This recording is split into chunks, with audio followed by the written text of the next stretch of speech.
Hello, I'm Dale from Dale's Gig Reviews and Metalliville online magazine, and I'm joined, I can't speak, by Joel Hoekstra. Have I said that right? Hoekstra? Hoekstra. Hoekstra. I've Americanized it a bit. I think you're going for the Dutch thing, right? Yeah, that's right. Yeah, and that's great. My parents went with they used to say Hoekstra and insist upon it when we were kids, but man, no one in America is going to get that, and rightfully so. If you look at it phonetically, I'm happy if people get Hoekstra because it's very hard to look at Yeah. and get through. It's a tough name. Well, I have got a lot of hair envy because I'm rapidly losing mine, and you've got some fabulous hair going on. Oh, well, thanks, mate. I mean, I'm, grateful that I have this much in my head at my age and, really just pray that it continues to stay in there enough for me to keep doing what I'm doing with the rock stuff and everything. Yeah, you should do a brand of your own wigs for your Ah, fans. thankfully, man, I haven't had a need to go there yet, but like, I sympathize. But that being said, it's funny when you have it. I look at other rockers that don't do the long hair thing. I think they look great too. So I think it's the Yeah. grass is greener on the other side, as they always say. So Well, because I haven't got the rock star looks, I thought I always wear colourful shirts. This one you can't see, but it's actually got guitars on it, so I thought that's appropriate. nice, excellent. Set, yeah, getting with the motif. That's right. So you just finished the Trans-Siberian Rock Orchestra. So Yeah. us in England aren't really familiar of that. So would you like to tell me a bit about it? Yeah, it's something that began, I guess, put together by Paul O'Neill here, who was managing and producing Sabotage in '97. And that was, I think, kind of at the time, kind of like this crazy idea that he had to people. And Paul guy, and he put his heart and soul into it, and he really believed in it. And it began to tour in '99. It found great radio support in Cleveland, of all places. There was a DJ that really got behind it, and suddenly the need for touring happened. And then this is prior to my tenure, and it really exploded popularity wise, and began to do multiple sellouts of arenas in days. Yeah. And the popularity got to the point then to cover more territory in the US. What they needed to do is take a lot of the guys from Sabotage and kind of break them into two bands, have an East and a West band, and then fill those bands out with players. And I'm an example of one of those players that they bring in, and you're with the core guys who started it. And that being said, I've been there 15 years now. I came in 2010, so I'm not exactly a rookie either. I feel like I'm a bit of a vet there at this stage of the game. It's a great gig to have in the U.S. I know people internationally don't recognize it as much. It has toured Europe, but that was like a spring tour, and it was more with the core guys. It was more with the Sabotage guys. Yeah. So I wasn't a part of that, but it's been great in terms of decisions in the career. I guess in terms of longevity, something that you join and you're with for 15 years is a great feeling. Obviously, I've gotten great. I'd say time in with most of the stuff that I've done. Night Ranger, I was with for 7 years and left on my own volition, so that probably could have continued longer. And Whitesnake, 10 plus years, and depending on how you want to define it right now, I still technically am part of the band, even though David's Yeah. retired, and I just kind of go down as the last guy, so to speak. Yeah. But yeah, I've been blessed to have a lot of the opportunities, but Trans-Siberian was a really great decision just based on the longevity and the popularity of the tour, and they have a Because great fan base. you've They sold follow about 20 million tickets, haven't you? Yeah, yeah, I think now surpassing that on this tour, I Good believe. So, grief. Yeah. yeah, it's one in the States. It's one of the top Billboard and Polestar tours every year. It does incredible numbers in a very short amount of time because it's essentially a holiday show. So, although if you watch it content wise, you wouldn't necessarily know that throughout. it's a very interesting formula that he cooked up. You know, there's a story on the front half accompanied by music, so a rock Yeah. opera, if you will. So it's got a little bit of a theatricality to it, and the production is immense. It's really an incredible show to look at. That's really kind of the star of the show, to be blunt. The video wall is like the width of the arena with fantastic high def imagery throughout the show. Incredible amounts of pyro, a Pink Floyd-esque laser light show. The performers were on moving hydraulic lifts, like in the front of the Wow. stage or out over the audience or in the back of the arena. We were allowed on the gig to go out into the crowd at times and play directly in front of people. It snows indoors and whatnot, so it's a really fun show just in terms of. And then musically speaking, I really enjoy it. I mean, there's a lot of great material in there. And the guys are my brothers. I've been working with these guys in the band since 2010, so it's a lot of Yeah. time on a bus. Oh, it sounds absolutely amazing. We've got nothing like that in this country, and I think it'd do very well over in the United Kingdom. But it sounds. I take it it's more like classical and old style music that you're playing and Yeah, I'd seasonal say it's music. it's almost in terms of the core description, it's got a very 80s rock sound to it. So a very 80s rock sound, but obviously mixed with elements of classical. And what's different about it is the Broadway aspect, the storytelling in the front half, and then there are even at times R&B ish moments in the show. So musically speaking, it's got like an 80s rock core sound, which is bizarre because you Yeah, look out and we've got a following of truly all ages. So there'll be older people there at the show, and it's mixed fairly loud. You know, I mean, it's not.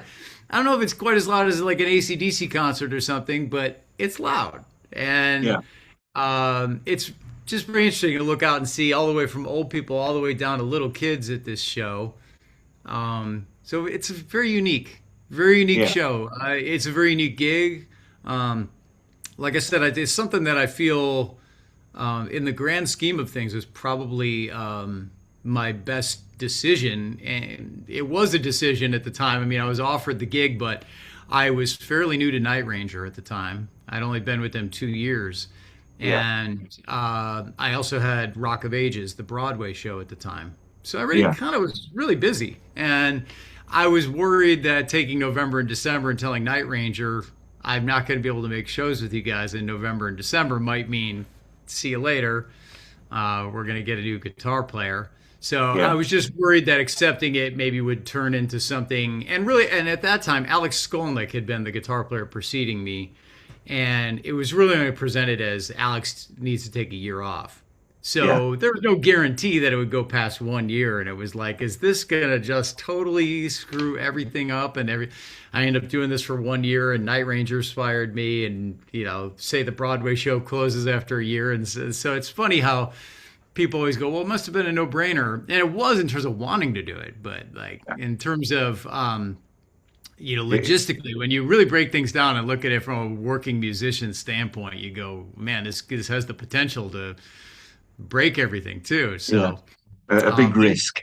yeah, it is, and it still is challenging. It's been challenging throughout to carve out November, December, and make sure that that's safe for that to continue Yeah. that. But it's Well, so consistent and annual that it's holds a lot of value.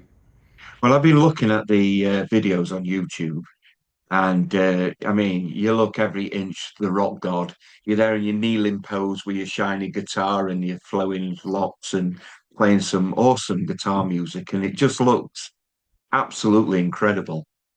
I think it's a big part of it is understanding that it's a performance gig.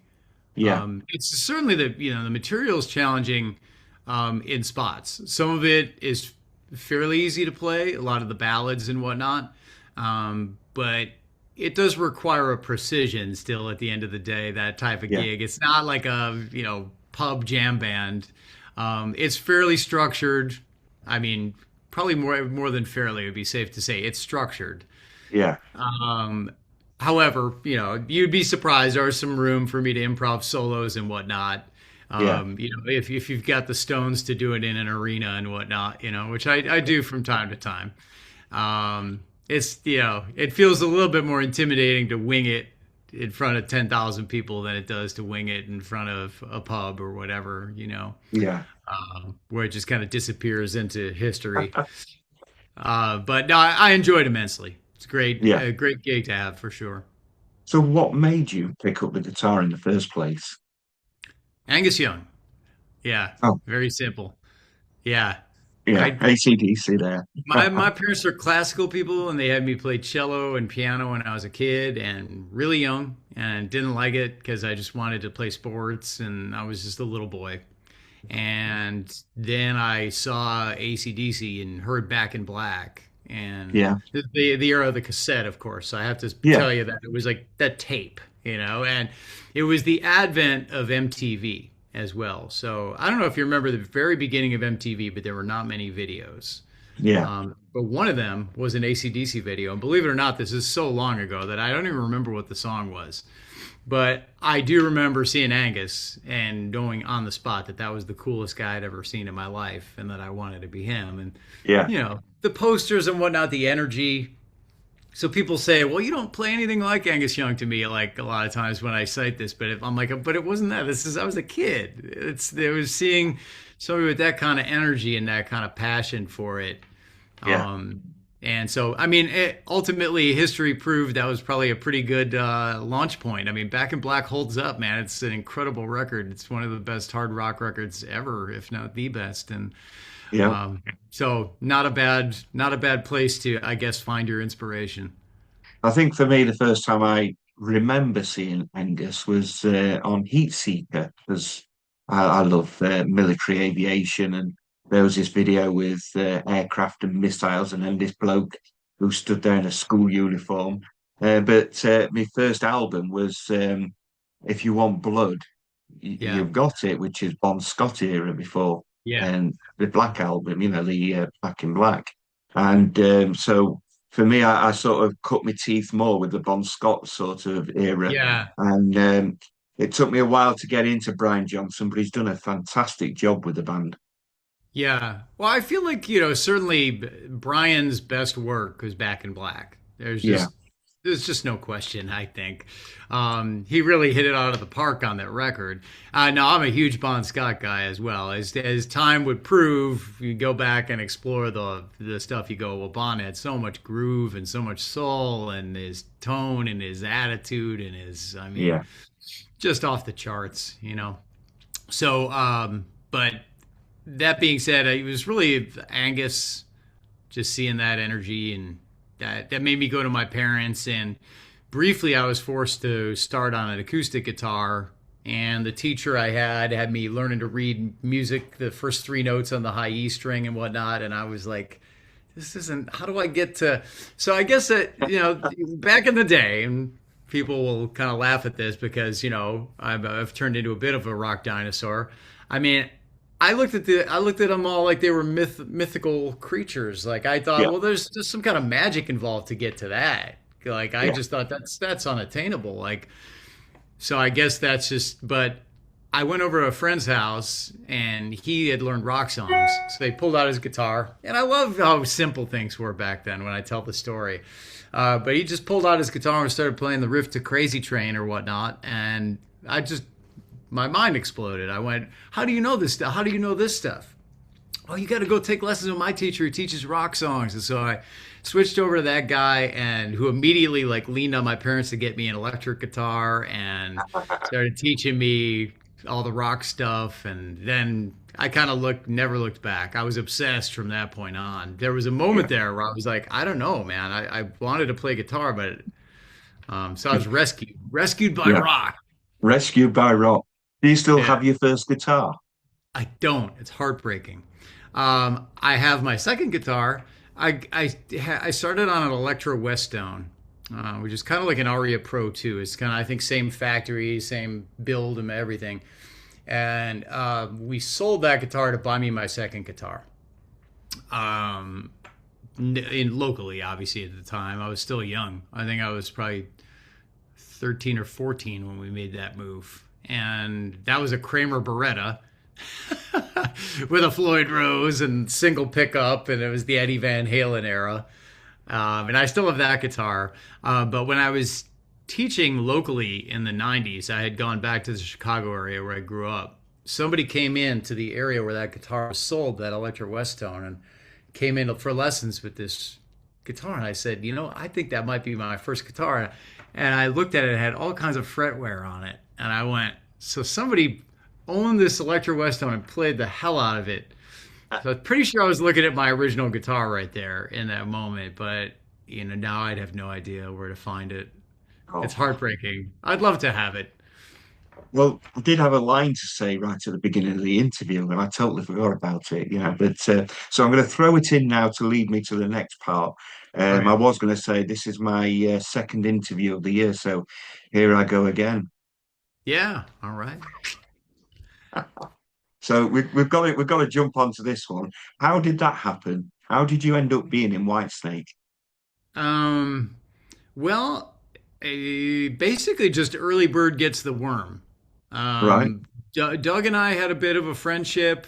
We had first spoke at a Seymour Duncan party at NAMM, and I was about to have my son, and Doug was the dad already. And so he said, you know what, let's talk, but let's not talk guitars. Let's talk kids. I said, Yeah. cool, man. This guy's all right, man. What a cool guy. And so we were in touch, and there were some times Night Ranger had opened for Whitesnake on a show, and that was where I initially had met David. And it wasn't too long after that, and Reb Beach I'd gotten to know, because I don't know if people know this or not. It's kind of forgotten a lot of times, but Reb was the guitar player in Night Ranger between Jeff Watson and myself for like 1 year. And so Reb and I got to know each other during that. I had to fill in for Reb, and we had spoken about the material. So I thought, all right, Doug is leaving. So there's, obviously that's his choice to leave the band, but I know Reb, and I feel like I'd be a good fit. I'm a Les Paul guy.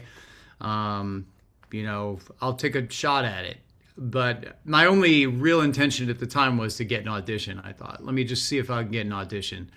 Yeah. And so I jumped right on it and dove right in. And at first, I sent Reb just Night Ranger videos, etc., things that I had done that were online already.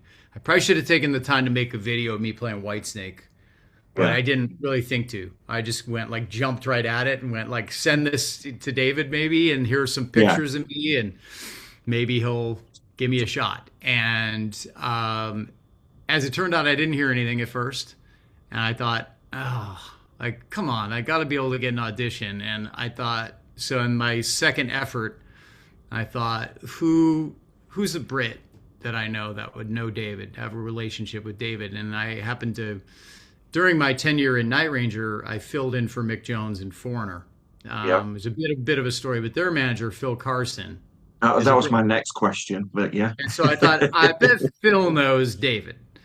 And Phil likely would, out of the goodness of his heart, seeing as I filled in for Mick and kind of helped them in a pinch, maybe help me get an audition. And indeed, that proved to be the case. I guess David and Phil have a great relationship. So if he gets this email from Phil saying, I strongly suggest you take a look at this guy, and David had me out, and everything went great. Like the first audition just was like, I was offered the gig right there. So Yeah. No, that's incredible.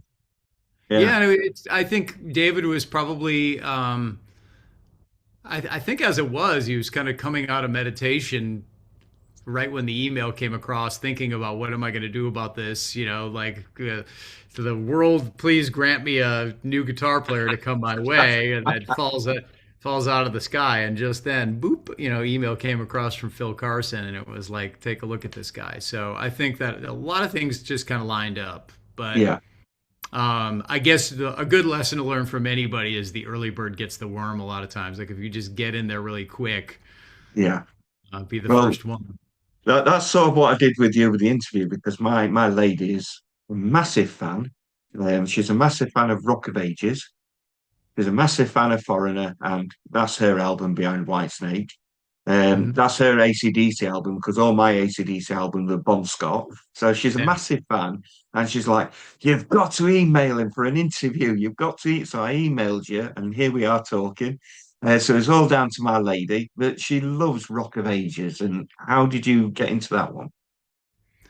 That was a really odd story. I, I had come out to New York to do a rock theater thing, but it was a Janis Joplin show with a live onstage band. So playing totally different music. Big Brother and the Holding Company. I was playing an SG kind of up here to play the part and grew my sideburns out and plugged it into a super reverb amp and kind of tons of spring reverb, kind of like the 60s guys were doing. And so I came out here to do that.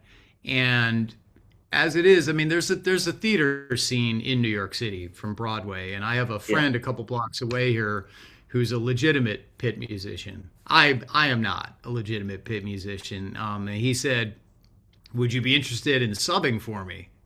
Because he found out I knew how to read music and whatnot. And I said, "Man, I don't know. Isn't that the type of thing you have to sight read?" And he said, "No, no. We give you the book of music and the audio, and you get a couple weeks, and just let me know when you have it together." yeah, So I started learning whatever show he would get. And I did the third show where I subbed for him, which I was mainly doing just to sharpen my skills, I guess, and maybe stretch out because I thought, who knows, maybe I'll end up in that world. Like, I don't know. It's certainly like a good gig to have, you know. I mean, yeah, you get to play your guitar every day and get paid for it. So, it's not the dream of being on stage and being a rock star or whatever, but it's great. It's great musical work. So the third one was the charm because what happened is the keyboard player who was in the pit on that show got the job as music supervisor or whatnot. So more or less the musical boss for yeah, Rock of Ages, and he remembered me, and so he sort of looked me up again from being in there. Thought that I bet that guy would do a good job because he's a rocker, and by then I had joined Night Ranger, and their song was in the show, and so everything just kind of yeah, fell into place right there with that one. And that really turned out to be a great gig. The nicest thing about a Broadway gig, and this is going to sound terrible, but you can sub it out whenever you want. So what that allowed me to do was not quit Night Ranger to take a Broadway show, which yeah, probably I don't think I would have done. I was very excited to be with Night Ranger and felt like that was a respected guitar position as something that was going to put me on the map a bit. Um, at least hopefully. It was very new, as I said. I'd been with them yeah, like 2 years. It allowed me to go in and whenever I wasn't playing with Night Ranger, come home and have a gig. And, the theaters were, the first one we in was, I believe, like maybe a 1,200 seat or something like that, or 1,500 seat. But then they moved into a 600 seat theater. Smart move because it kept us going for years. yeah, And the gigs were often you're playing for 600 people, like 8 shows a week. So at worst, I was doing that, and then I was free to jet off and go play with Night Ranger for the shows.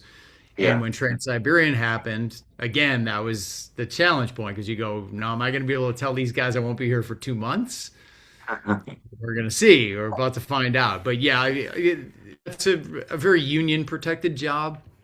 Yeah, So, the strength of having that type of work in New York City is that you can take off when you need to still do other things without your job being in jeopardy, if that yeah, makes sense. So, yeah, financially speaking, which I know is a terrible thing to do as a musician, makes you sound like you're all about it, but we all do need to find our way there. Otherwise, the window shuts, and you're off doing some other work.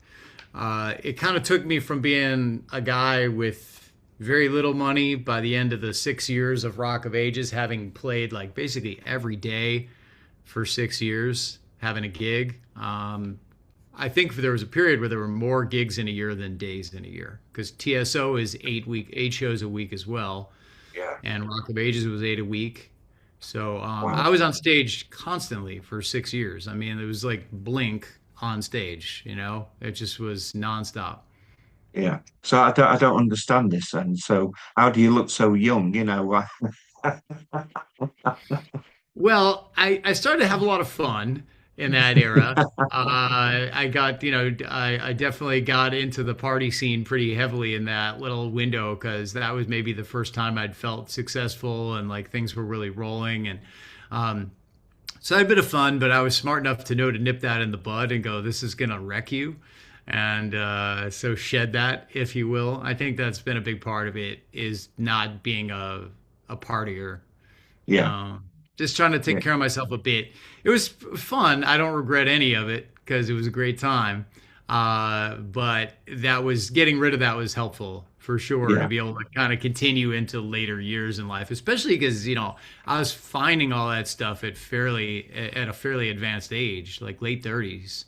yeah, Which nowadays to us sounds young, but it wasn't at the time. I felt like, I'd had this sort of like meh career of doing stuff. I was always busy with guitar. I always made my living with it from the time I was, I guess, out of GIT, 20, 21 years old. I'd always made my living with my guitar only. yeah. But it was a lot of teaching and playing bars in the Chicago area and pubs, if you will.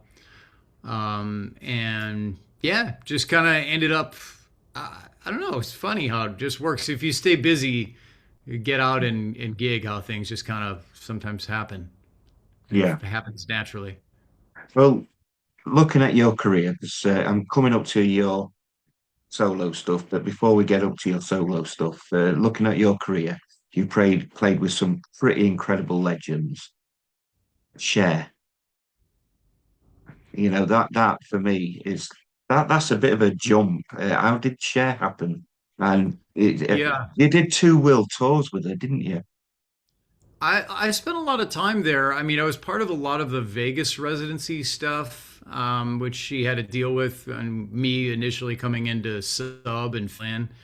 And then she ended up going out on tour, and I ended up touring uh, parts of the U.S. and Australia, New Zealand, and a bit of the UK, Europe, European stuff. So Yeah, got some actual touring out of it, and then things kind of fell apart there. And then I was invited back fairly recently to play her Rock and Roll Hall of Fame induction with her, which was great. And then there was the SNL homecoming concert, SNL 50 homecoming yeah, concert, so which was Saturday Night Live for if in yeah, case you're not familiar in the UK.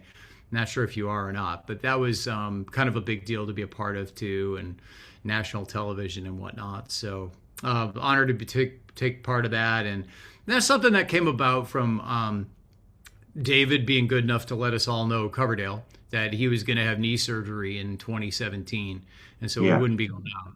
And so I just sent out texts to people and said, I don't need a new gig per se, but if anybody needs anybody to fill in, kind of thing. And my friend Justin Jericho, who plays for Pink and on the television show The Voice, not sure if that's carried in the UK as well. yeah, yeah, Amazing guitar player. He shared those guitar duties with Cher's then guitar player Dave Barry.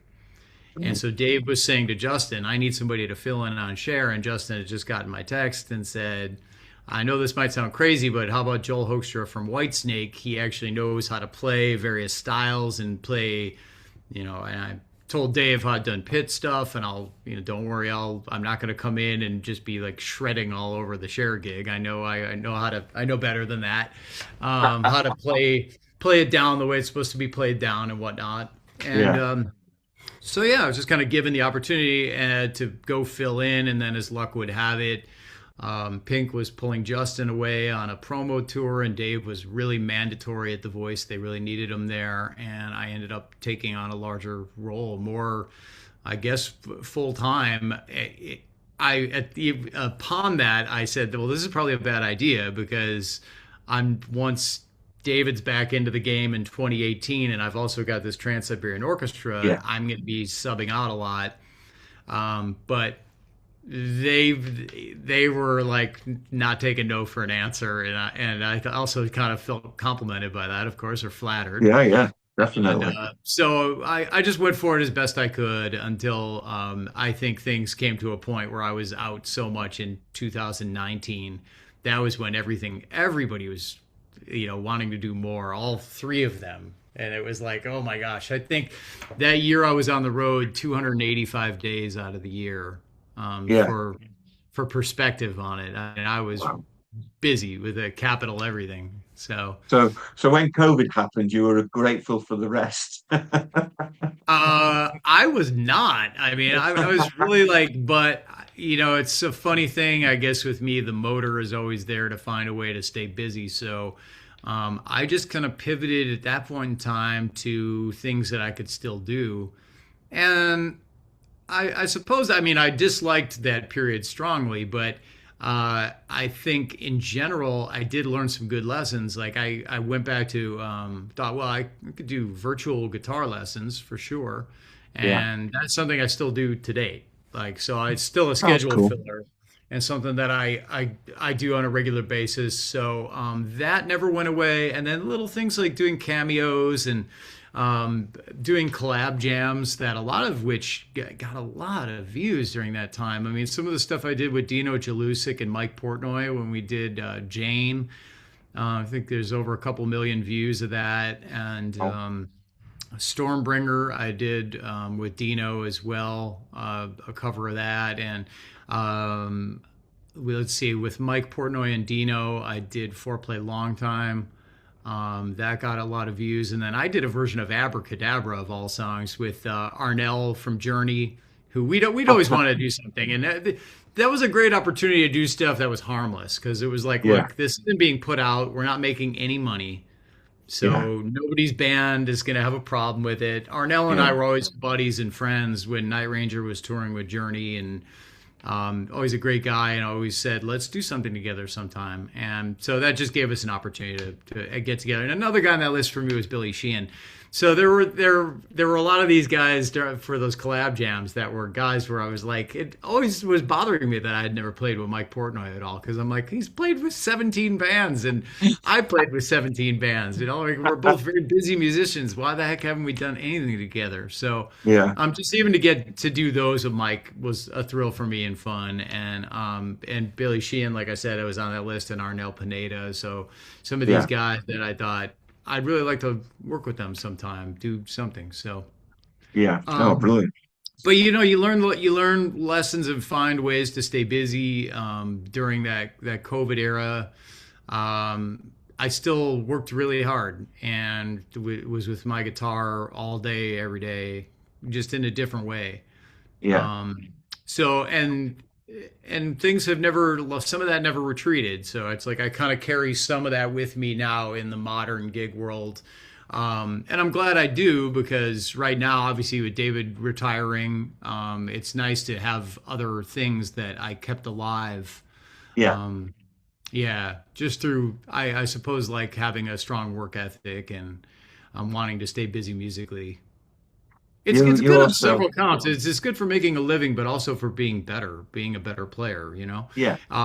I suppose it's one thing, you can always practice your guitar, practice scales and whatnot and chops, but I've always wanted to be a little bit more of a real world player, where you're bettering yourself in musical environments more than bettering yourself in like terms of maybe, I suppose, what some of the big content creators are doing these days with the sensationalistic licks and whatnot, quick reels, and not that there's anything wrong with that.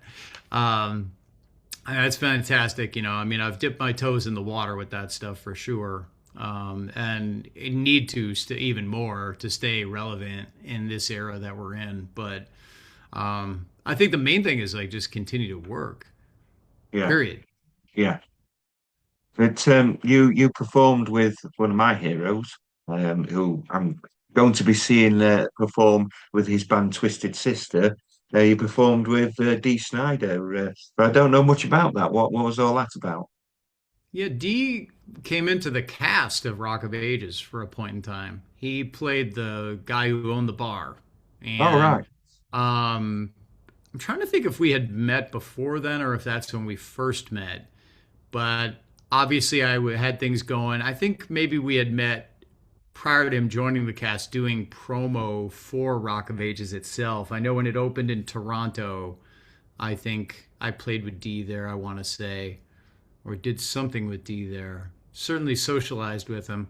But he put out a record that I was not a part of, called Dee Does Broadway, and he asked Mike Portnoy and myself to be in the video only. So it's essentially miming, like just going in and being the video guitar player. And I thought, well, it's Dee Snider, and then he wanted to do some gigs surrounding that, so I did a couple of those. So I suppose, in his solo band Yeah. for a little window of time.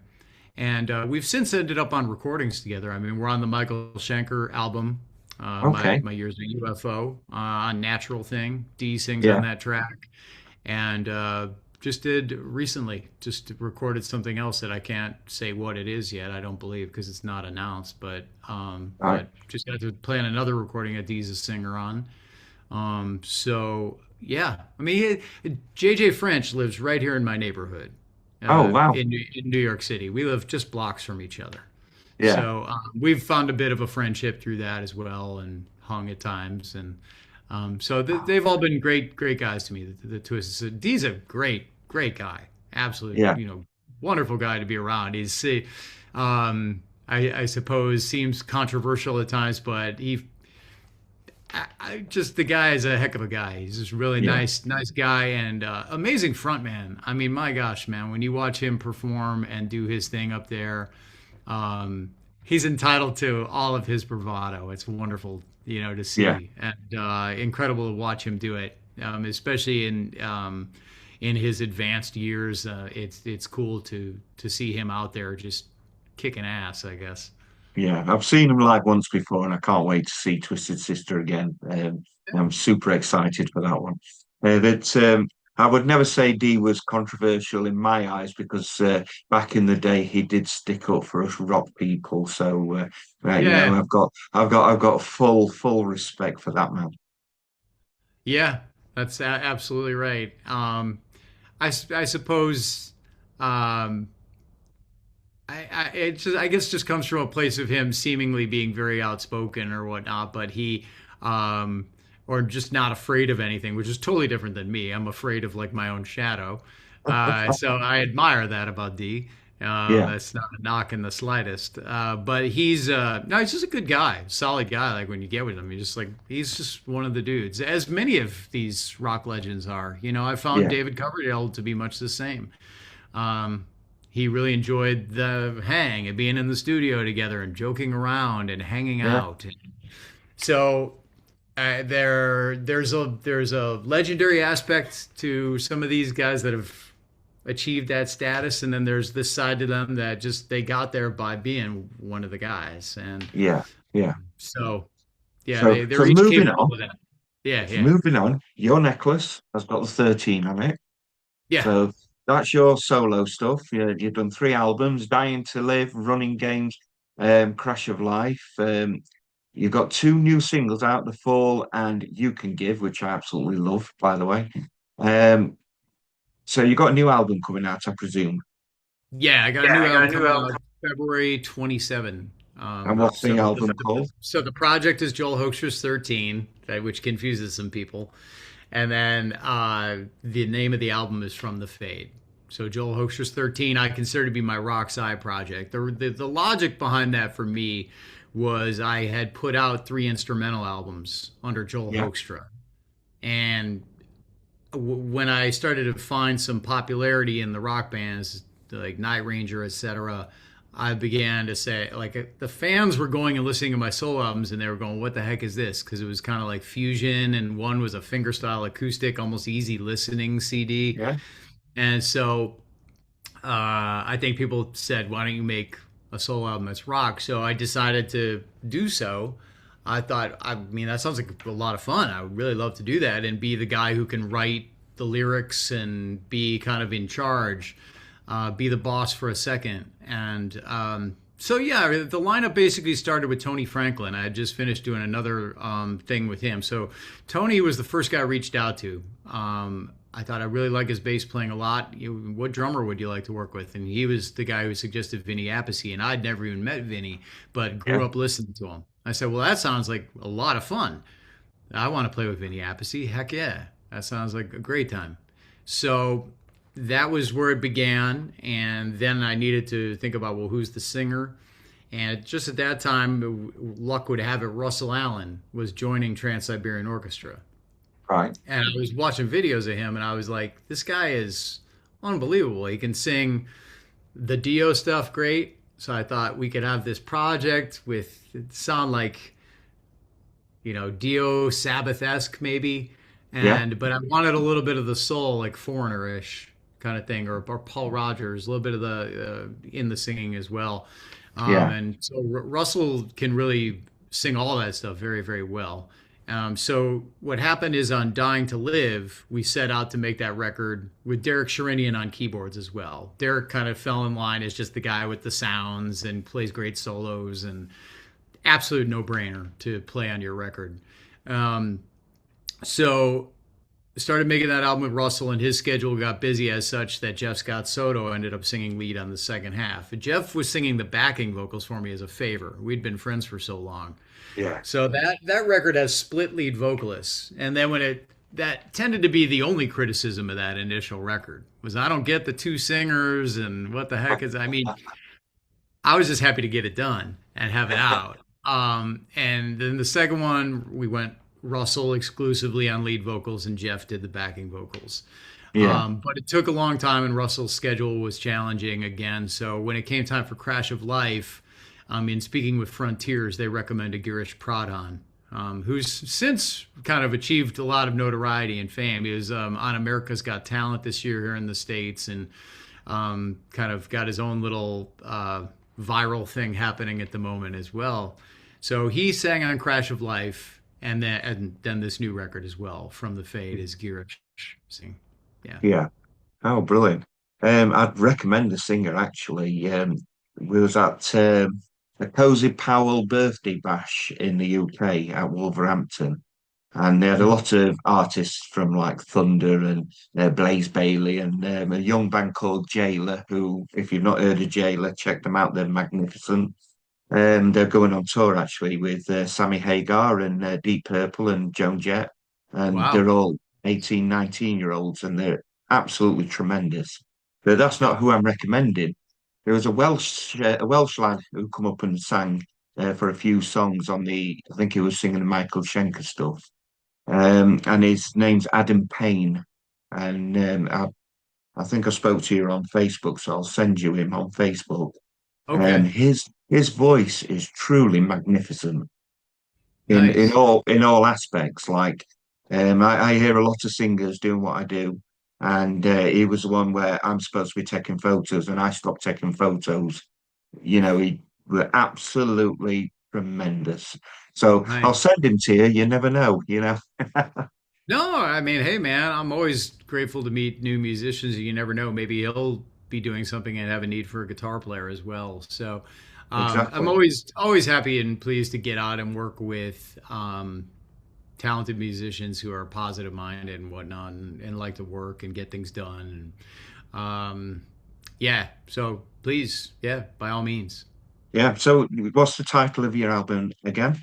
From the Fade. So Joel Hoekstra's 13, From the Fade. It comes out February 27. As you mentioned, the first two singles are up right now. The Fall and You Can Give.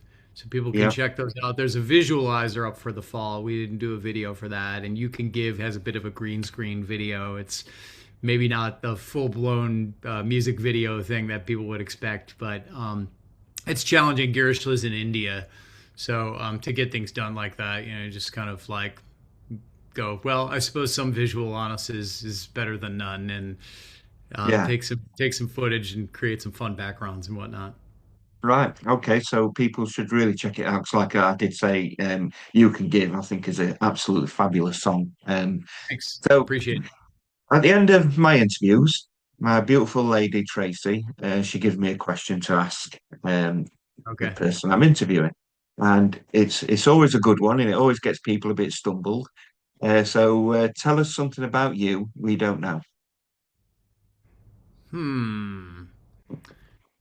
Let's see. Something about me that people don't know. Um. I mean, I guess the closest I can come is I'm a pretty ordinary guy. Um, I think people would be surprised to find out how little I listen to music. I play music a lot and work on music a lot. But when people talk about, what are you listening to lately? The answer is always whatever it is I'm working on, and that's about it. And so my influences kind of become things that I find in passing in society or what I'm working on, or a lot of times the people I'm working with are my Yeah, influences more so than I'm really wearing this out these days or streaming this like wildfire. Like I just find like I spend a lot of time with music, be it promotional work like this, doing an interview, or be it teaching, or be it recording. I'm always doing sessions. I have a session I'm doing today as well. yeah, So I fill my days with something productive all the time, every day. yeah. Every I day. don't like I don't really take days off ever. I don't think a day passes where I haven't done something that moves me forward a bit. Um, so really that I guess it's just that I don't really listen to music, which is kind of awful but to say, but um, it's the God's honest truth about it. Right, I've got one. I've got a question. Um, who uses the most hair products, you or your lady?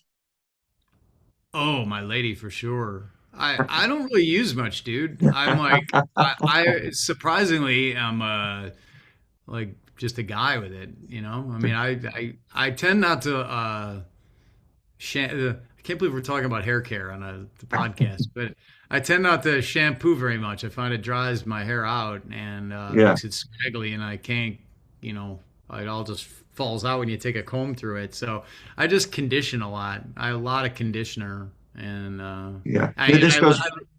I let it air dry. I know my hair looks like shit if I blow dry it. If I use a blow dryer on it, it's all like scraggly and all blown out and looks really weird. Yeah, But I think you'd be surprised how much I don't really give a fuck about it that much. I mean, yeah, I do, but I don't. Like I mean, I don't want to look like shit, but I also don't give that much of a fuck about it. Like it's just I just try to make sure it's in generally the right shape or whatever, and yeah, yeah. This goes I, back to I'm my. I'm lucky at I'm lucky at my age that this much of it is still in there. That's the main thing, Yeah, dude. I yeah. Well, mean, that's it. honestly, It's me going back to my hair envy, as in my lack of hair. I suppose so. Yeah, I mean, to me, I get it. I think it's I guess become associated with my rock career, definitely me having the Yeah, long hair. Because I did some videos earlier in 2025 with something where I assumed like an alternate look because she's a younger artist, Austin Starr, and I co-wrote and produced her album, and then the stuff, she's 30s, young 30s at that, and so I went with more of an emo look. We just pinned the hell out of my hair, 10,000 bobby pins back, and just kind of made me look like an emo guy. And man, people freaked out. They got all upset and like online and all pissed off. And I thought, geez, come on, man, what's up? I'm just having fun here. Like I'm in a music video, just assuming a different look But she made 4 great videos, and the record's very cool too. Just a brand new artist, first record, whatnot. So. I'll have to check that Um, out. but anyway, it Uh, was fun. I thought that was amazing how much people really cared about the hair. I thought, wow, yeah. okay, I guess that's a really big deal to everybody, man. I'm fucked. I can't cut this stuff anytime soon. Well, Brendan B. Brown of Wheatus, he was on stage at Wembley supporting Bowling for Soup. And when Bowling for Soup were on, he came on stage and he shaved his long hair off for charity. And Oh, yeah, that's a big deal. that's a big deal. I don't know that I would want to go there. Um, I'm pretty used to having it right now. I think probably I used to say it'd be nice to cut it because it can be sometimes like I wear it back a lot. Like if I'm not doing something professionally, it's usually back in a ponytail, like out of my neck and face, and Yeah, like even when I teach, my hair is back. Um, so I do wear it back a lot, and sometimes I think, this is a pain in the ass. Be nice to maybe have short hair, but I don't know. At this stage of the game, now I've gotten so far in, I'm glad I have it, and I'm just gonna be grateful it's still there. Your There we go. trademark. A lot of time on hair in this Yeah. interview. I'm sorry. So your album is coming out in February, and really looking forward to it. Like I said, really enjoying your just two singles you released.